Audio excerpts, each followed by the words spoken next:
हे dear students, चलिए दोबारा से हम एक न्यू प्रीवियस ईयर क्वेश्चन के बारे में देखते हैं। दैट इज, देखो जरा, ये था 10 सितंबर 2024 का पेपर है, शिफ्ट 1 का। इससे पहले हमने दोनों शिफ्ट देखे हैं, 9 सितंबर के, शिफ्ट 1 शिफ्ट 2 के। नाउ 10 सितंबर का देखो, 10 सितंबर 2024 का ये शिफ्ट है। चलो देखो जरा, पहला क्वेश्चन है natural parthenogenesis is found in what. सबसे पहले ये बताओ कि पार्थिनोजेनेसिस क्या होता है।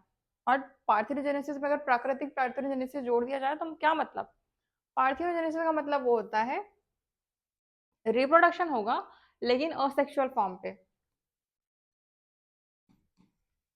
असेक्सुअल फॉर्म ऑफ रिप्रोडक्शन, मतलब यहाँ पर गैमेट्स ऐसे नहीं बनेंगे, ठीक है, डायरेक्टली रिप्रोडक्शन होगा। दैट इज व्हाट आपका natural parthenogenesis. Now what you will see, house fly भी तो बिल्कुल नहीं होगा, हनी बी, ड्रोसोफिला और all of the given option. The correct answer will be the honey bee. समझ में आई बात? तो ये आपका होगा क्या, natural parthenogenesis. That is correct answer क्या होगा आपका, बी। चलो सेकेंड क्वेश्चन देखो, ओव्यूलेशन के लिए क्या इसेंशियल है? रिफ्लेक्स ओव्यूलेटर्स में ओव्यूलेशन के लिए क्या आवश्यक है? That is essential for the ovulation. Ovulation की बात कर रहा है, मतलब कहाँ पर जा रही है बात, प्रेगनेंसी से जा रही है, या फिर आप बोलो कि मेंस्ट्रुअल साइकिल के बाद जो प्रोसेस हो रही है वहां पर रही है क्या, ओव्यूलेशन की। नाउ क्या ओव्यूलेशन के लिए आपको सफिशिएंट ऑक्सीजन चाहिए क्या, सफिशिएंट फूड चाहिए क्या? देखो कॉपुलेशन आएगा ऑप्शन, क्यों? क्योंकि यहाँ पे ओव्यूलेशन की बात करिए, मतलब ओव्यूलेशन रिफ्लेक्सेस कैसे होंगे, डेफिनेटली आपके कॉपुलेशन से आपके होंगे। ठीक, करेक्ट आंसर क्या होगा आपका, बी।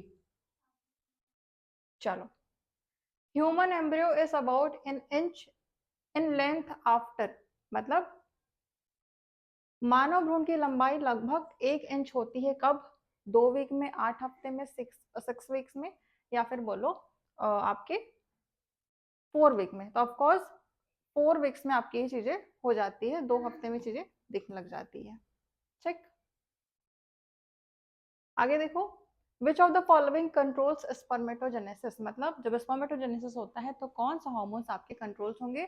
तो या फिर बोलो किसके प्रभाव में शुक्र जनन का नियंत्रण होता है? That is ADH, FSH, LH और एसटीएच। डेफिनेटली एसटीएच और एडीएच तो नहीं होगा, लेकिन एसएच, एफएसएच और एलएच में आप कंफ्यूज होंगे।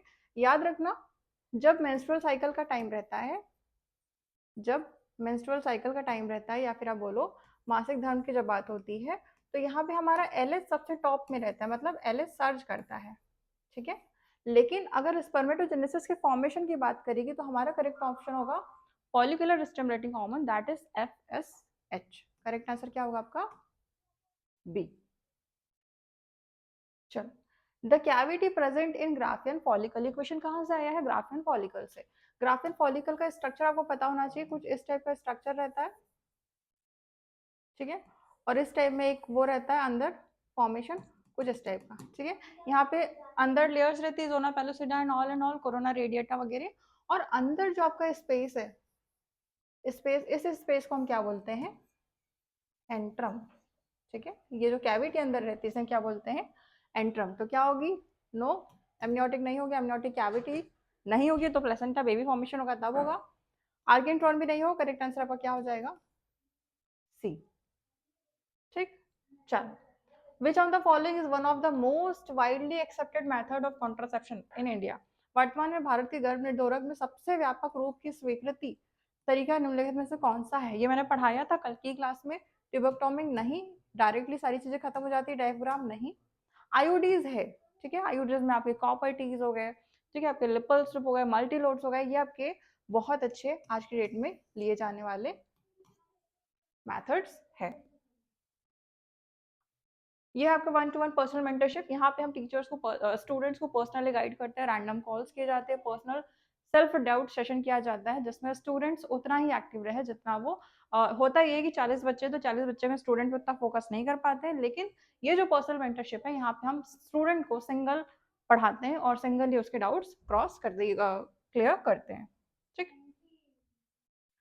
ना, एक क्वेश्चन देखो, testis fall to descent in scrotal sacs, this condition is called. Direct NCERT का क्वेश्चन है, ठीक है, डायरेक्ट एनसीईआरटी क्वेश्चन है। अगर वृषण अंडकोश की थैली में अवरोहण के विफल हो रहा है या फिर वह विफल हो गया तो इस स्थिति को क्या कहा जाएगा? डायरेक्ट क्वेश्चन है। क्रिप्टोजम कहा जाएगा क्या? हर्निया क्या होता है? जब एक प्रॉपर एक ऐसा मास बाहर से प्रोट्रूड हो जाए या फिर बाहर एब्डोमेन पे जनरली वो ऐसा मास आ जाए, उसे हम क्या बोलेंगे? हर्निया की कंडीशन बोलते हैं। तो डेफिनेटली ये नहीं होगा, कैस्ट्रेक्शन नहीं हो सकता, नॉर्मल ऑप्शन भी नहीं हो सकता। कंडीशन है डायरेक्टली, इसको हम क्या बोलेंगे? Cryptorchidism. That is the condition of the, अगर टेस्टिस बनना फेल हो गए तो हम क्या बोलेंगे? क्रिप्टोचिडिज्म। ये डायरेक्ट क्वेश्चन है आपका एनसीईआरटी का। ठीक, आगे देखो, what do you mean by monocistronic mRNA? Mono से पहले समझो, मोनो मतलब सिंगल, सिस्ट्रोनिक मतलब प्रोटीन। ठीक है, तो मोनोसिस्ट्रोनिक एमआरएनए किसको बोलेंगे? जहां पर कोडॉन्स होंगे सिंथेसाइजिंग के लिए सिर्फ सिंगल प्रोटीन पे काम करे, या फिर जहां पर सिर्फ एक कोडॉन हो, या फिर कंबाइन होकर सिर्फ एक टाइप ऑफ टीआरएनए बनाए, या फिर कोडॉन्स कैपेबल होगा सिंथेसाइजिंग ऑफ मल्टीपल प्रोटीन बनाने के लिए। करेक्ट आंसर क्या दिख रहा है आपको? डेफिनेटली आपका प्रोटीन मॉलिक्यूल को फॉर्म करेगा। करेक्ट आंसर आपका हो जाएगा ए। चलो, synthesis of mRNA is known as what? Transcription, translation, translocation. Translocation तो वो होगा, मान लो एक क्रोमोसोम है, यहाँ का एक पार्ट है, वो हमें कट करना है, तो वो एक पार्ट इधर आ जाएगा और आधा पार्ट आपका ऊपर आ जाएगा, दैट इज ट्रांसलोकेशन ना। ट्रांसलेशन क्या हो जाएगा? बैक्टीरिया पे जब वायरस का जो हम इंड्यूस कराते हैं, दैट इज ट्रांसडक्शन कहलाएगा। ट्रांसलेशन जब प्रोटीन का सिंथेसिस होगा।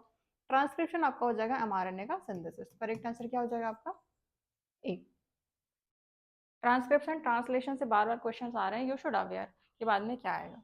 ठीक, at the level of plant the principal regulation of gene expression occurs, मतलब कि स्तर पर जीन अभिव्यक्ति दैट इज जीन एक्सप्रेशन का मुख्य नियमन प्रिंसिपल रेगुलेशन क्या होता है? ये आपका क्या होगा? Transcription again. ठीक है, आगे देखो, which of the following are the key concept of Darwin theory? Darwin theory के की कॉन्सेप्ट कौन कौन से हैं? ब्रांचिंग डिसेंट में उन्हें दिया था और नेचुरल सिलेक्शन भी डायरेक्टली दिया था। आपको पता ही, इतने सालों से पढ़ रहे हो तो डेफिनेटली दोनों ही आंसर करेक्ट है, 1 एंड 2 दोनों। ठीक, now project tiger was found by what? CSC तो एक बहुत बड़ी ऑर्गेनाइजेशन है, नहीं होगी। हाँ, ये वर्ल्ड वाइड फंड के थ्रू हम लिया जाता है। ये कंजर्वेशन पे काम करते हैं और कंजर्वेशन के काम के साथ साथ फॉरेस्ट के जो टाइगर्स है इनको प्रोटेक्ट करते हैं। तो यहाँ पर हम प्रोजेक्ट टाइगर के बारे में बात कर सकते हैं। आयुसीएन तो नहीं होगा, यूनेस्को भी नहीं होगा, तो करेक्ट आंसर आपका क्या हो जाएगा? बी। चलो, which of the following national park is home to hangul? Uttarakhand तो नहीं है, मणिपुर का भी नहीं था, एमपी में भी बिल्कुल नहीं है, हाँ जम्मू कश्मीर का है। ठीक है, ये क्वेश्चन थोड़ा सा ट्रिकी है, थोड़ा सा एनसीईआरटी के बियॉन्ड है। आगे देखो, which of the following statements correctly depicts the role of untranslated regions in an mRNA? मतलब कौन सा करेक्टली सही है जो अनट्रांसलेटेड फॉर्म पे होगा? जीन रेगुलेशन तो नहीं करता है, peptide bond formation, code of amino acid नहीं, इनिशिएट ट्रांसलेशन नहीं। करेक्ट आंसर आपका हो जाएगा पेप्टाइड बॉन्ड फॉर्मेशन। ये जो अनट्रांसलेटेड रीजन पे जो एमआरएनए काम करता है, ये डेफिनेटली क्या काम करेगा? आपका पेप्टाइड बॉन्ड को बनाता है, वे पेप्टाइड बॉन्ड निर्माण करने में मदद करते हैं। ठीक है, जेनेटिक्स से काफी क्वेश्चन आए हैं। Which term has coined by Herbert Spencer to characterize the natural selection process? Again natural selection process कहाँ से आया? आपकी डार्विन की थ्योरी से। और डार्विन की थ्योरी हमें क्या बताती है? Again natural survival of the fittest. ये सब नहीं है। ठीक, चलो, which of the following is not a contributor of modern synthetic theory of evolution? कौन नहीं थे? हैल्डन तो थे, फिशर भी थे, हक्सले भी थे, चार्ल्स डार्विन नहीं थे। चार्ल्स डार्विन कहाँ पे थे? आपके नेचुरल सिलेक्शन पे थे और आपके ब्रांचिंग डिसेंट में थे, तो इसलिए डेफिनेटली चार्ल्स डार्विन। आप यहाँ पे एलिमिनेशन मेथड का यूज करेंगे। एलिमिनेशन मेथड पे अगर नहीं भी पता है तो वो चीजें ऑटोमेटिकली सॉल्व दिख रही है। ठीक है, करेक्ट आंसर आपका क्या हो जाएगा? सी। चलो, क्या दिख रहा है? ये देखो, एक बर्ड था, बर्ड फॉर्म हुआ, फिर अगेन फॉर्मेशन हुआ, फिर अगेन फॉर्मेशन होके हुआ। क्या दिख रही है, क्या फॉर्मेशन दिख रही है, बर्डिंग की फॉर्मेशन दिख रही है, दैट इज बर्ड्स फॉर्म हो रहे हैं। ठीक है, फ्रैगमेंट्स तो दिख नहीं रहे हैं, वेजिटेटिव प्रोपगेशन हो नहीं रहा है, फिजन भी हो नहीं रहा है। करेक्ट आंसर आपका B. The gestation periods of human female is, human female का गेस्टेशन पीरियड क्या? गेस्टेशन पीरियड मतलब प्रेगनेंसी, कितने महीने की प्रेगनेंसी होगी? ऑफकोर्स 9 मंथ की प्रेगनेंसी होती है। 9 मंथ मतलब 34 वीक। ठीक है, 34 टू 34 वीक तक आपकी प्रेगनेंसी जाती है। अच्छा हुआ ह्यूमन का ही पूछा है, किसी और ऑर्गेनिज्म का पूछ सकता है। हमारे एनसीईआरटी पे ऑलरेडी दिया हुआ है, तो आप ह्यूमन का तो पता ही है आपको, लेकिन जो जितने भी अलग जो ऑर्गेनिज्म है हम इसके बारे में भी ध्यान रखेंगे जो हमारे एनसीईआरटी पे दिया है। तो मेक श्योर इस क्वेश्चन से मिलता जुलता आप क्वेश्चन भी करेंगे। The nematode infects the root of tobacco plant. ये टोबैको प्लांट रहता है, इस टोबैको प्लांट के जो रूट है यहाँ पे आप पूरा इन्फेक्टेड रहता है, कुछ इस टाइप के नोड्यूल्स फॉर्म हो जाते हैं। इन सब नोड्यूल्स को क्या बोलते हैं? और कई बार ऐसे लीव्स में भी नोड्यूल्स दिखते हैं, इन नोड्यूल्स को हम क्या बोलेंगे? मेलोडेग्नी, मेलोडेग्नी, मेलोडाइनी, ये सब सेम ही है। इनकॉग्निटा डायरेक्ट क्वेश्चन है, एनसीईआरटी बेस्ड है ये भी, है ना, बाहर बिल्कुल नहीं आया है। ठीक है, करेक्ट आंसर आपका हो जाएगा B. Double fertilisation was discovered by Nawaschin 1898 में, किसने किया था?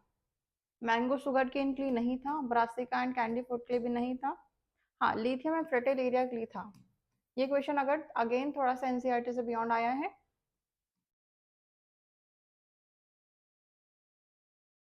Beyond NCERT. ठीक, तो यह था आपका डबल फर्टिलाइजेशन का। चलो ठीक है, नाउ हमारे पास पहले देखो कि हमने क्या क्या देखा, हमें क्या क्या देखना है इस क्वेश्चन के एनालिसिस से हमें क्या क्या मिला। हमें क्वेश्चंस मिल रहे हैं डिस्कवरी से। ठीक है, दो तीन क्वेश्चन हमारे बियॉन्ड एनसीईआरटी आ रहे हैं। ठीक है, बियॉन्ड एनसीईआरटी से आईयूसीएन वाला वो जो आपका प्रोजेक्ट टाइगर वाला था वो भी कुछ आपका बियॉन्ड आ रहा है, तो डेफिनेटली आपको थोड़ा सा बियॉन्ड एनसीईआरटी जाना पड़ेगा और थोड़ा सा हमें डिटेल स्टडी करना पड़ेगा ताकि हमें बेसिक्स पता हो। बाकी जेनेटिक्स से ज़्यादा क्वेश्चन आ रहे हैं और एवोल्यूशन। ठीक है, यहाँ से हमें क्वेश्चन दिखे हैं और डायग्राम बेस पे हमें 2 क्वेश्चन दिखे हैं। ठीक है, तो ये हमारा 10th शिफ्ट का पेपर का एनालिसिस था। बट ऑलरेडी अभी आप जून में आपका पेपर है, तो डेफिनेटली पीएनएसटी स्टूडेंट या फिर बोलो नीट के स्टूडेंट्स, ऑलरेडी हमारी टेस्ट सीरीज लॉन्चेज है। टेस्ट सीरीज का प्राइस सिर्फ 149 रुपीज़ है, आप ज्वाइन कर सकते हैं, अप्रैल में लॉन्च हो जाएगी। और ये वाली जो पीडीएफ है, ये वाली जो पीपीटी है, मैं आपको डायरेक्टली टेलीग्राम पे शेयर कर दूंगी। You can join the Telegram, that is t.me/tashometrip से आप कर सकते हैं, ये आपका टेलीग्राम चैनल है। ये वाली पीडीएफ में शेयर कर दूंगी। बेसिकली आज के जो शिफ्ट का पेपर था, आज का थोड़ा सा कॉम्प्लिकेटेड पेपर था, जेनेटिक्स से क्वेश्चन आ रहे हैं, आपके इवोल्यूशन से पेपर दिखे हैं, डायग्राम बेस्ड क्वेश्चन दिखे हैं और डेफिनेटली कुछ क्वेश्चन जो है हमारे एनसीईआरटी से बियॉन्ड भी है। ठीक है, तो ये था आज के पेपर का analysis. Clear, wishing all the best, good luck.